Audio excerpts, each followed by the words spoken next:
of all U.S. workers worked in manufacturing, while by 2002 there was only 10%. The U.S. steel industry from 1982 to 2002 increased production from 77 million tons to 120 million tons, while the steel workers employed went from 289,000 to only 74,000. In 2003, a study was done of the world's largest 20 economies, ranging from the period of 1995 to 2002, finding that 31 million manufacturing jobs were lost, while production actually rose by 30%. This pattern of increasing productivity and profit, coupled with decreasing employment, is a new and powerful phenomenon, with no changes in sight. So, this might beg the question, where have all those jobs gone? The service sector. From 1950 to 2002, the percentage of Americans employed in the service industries went from 59% to 82%. For the last 50 years, the service sector has been absorbing the job losses from agriculture and manufacturing. Unfortunately, this pattern is slowing fast as computerized automation takes hold there as well. From 1983 to 1993, banks cut 37% of their human tellers, and by the year 2000, 90% of all bank customers used teller machines, or ATMs. Business phone operators have almost all been replaced by computerized voice answering systems. Post office tellers are being replaced by self-service machines, while cashiers are being replaced by computerized kiosks. There isn't one area of the service industry that isn't being affected by computerized automation. Economist Stephen Roach has warned the service sector has lost its role as America's unbridled engine of job creation. Given this reality, where is the emerging new sector to employ all of the newly displaced workers? There isn't one.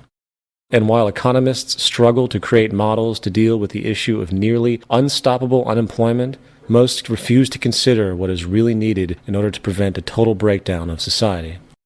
The solution lies not in attempting to fix the issues that have emerged, but rather it is time we transcend the system in its entirety.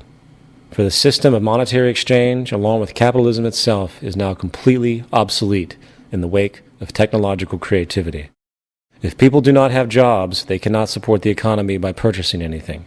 This reality is the final proof that our current system is now completely out of date, and if we want to deter riots in the streets and poverty on a scale never before seen, we are going to have to revise our traditionalized notions about how society functions at the fundamental level. We require a new social system that is updated to present-day knowledge and modern methods. Part 2. What is relevant? In this section, we will discuss the idea of natural law, specifically pointing out the symbiotic and emergent nature of the physical world, the scientific method, which is the most effective technique of decision-making we have to date, and the important concept of dynamic equilibrium, which expresses the most foundational ecological factor to our survival. We will also show how, through the intelligent use of technology and proactive resource management, we have more than enough to go around on this planet, enabling an accessible abundance for all the world's people. Natural law. There's a tremendous amount of noise in our system. In other words, the fundamentals of life have been lost in a sea of social, occupational, and financial obligations, many of which are largely artificial. For example, the need for money and income puts the human into a position where choice is often very limited. Usually, the jobs found do not reflect the genuine interests of that particular person, nor the true interests of society as a whole. If we were to examine the occupations that exist today, we would tend to find that a great majority of them serve no larger function than the perpetuation of cyclical consumption to keep the economy going. This arbitrariness constitutes a tremendous waste of life and resources.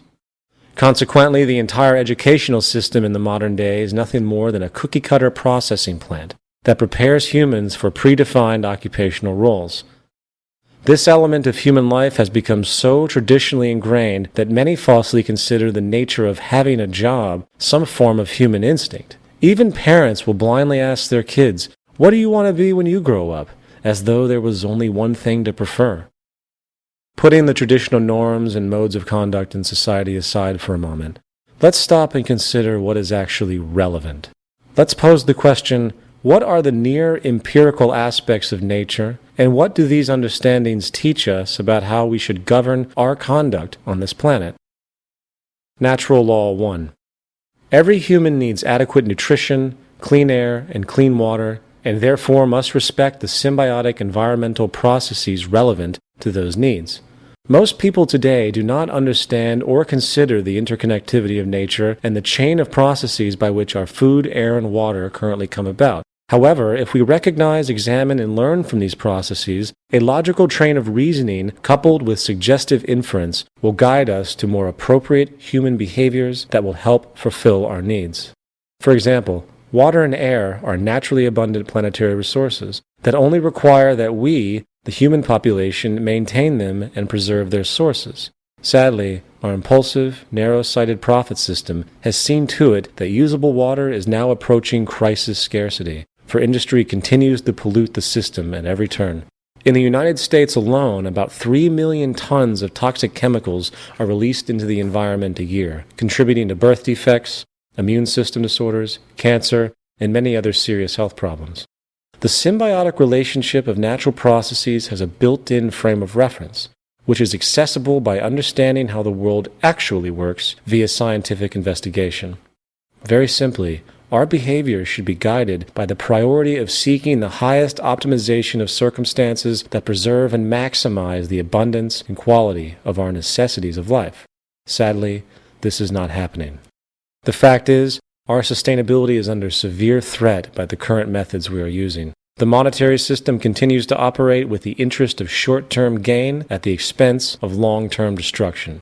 As natural law denotes, we need high-quality air, food, and water to live. Therefore, we must overcome any practices which disturb or create the propensity to disturb the symbiotic environmental processes which keep our basic needs in order.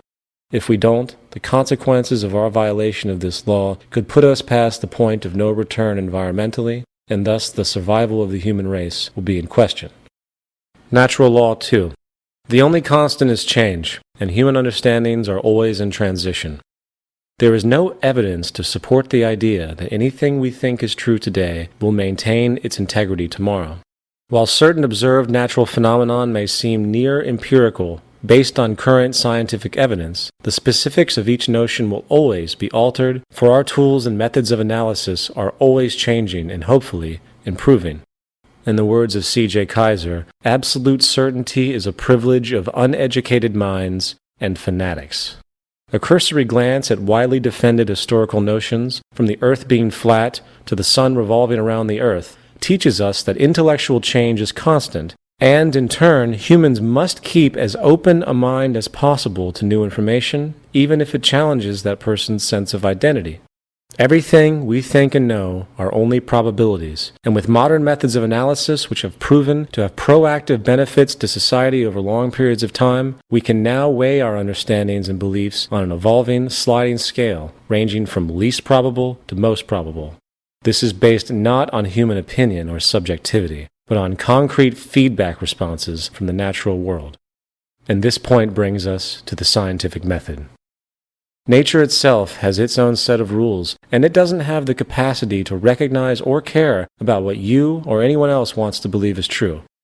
Given this reality, it is in our best interest to learn and align with nature as best we can. The best known method for the discovery and application of the laws of nature is termed the scientific method.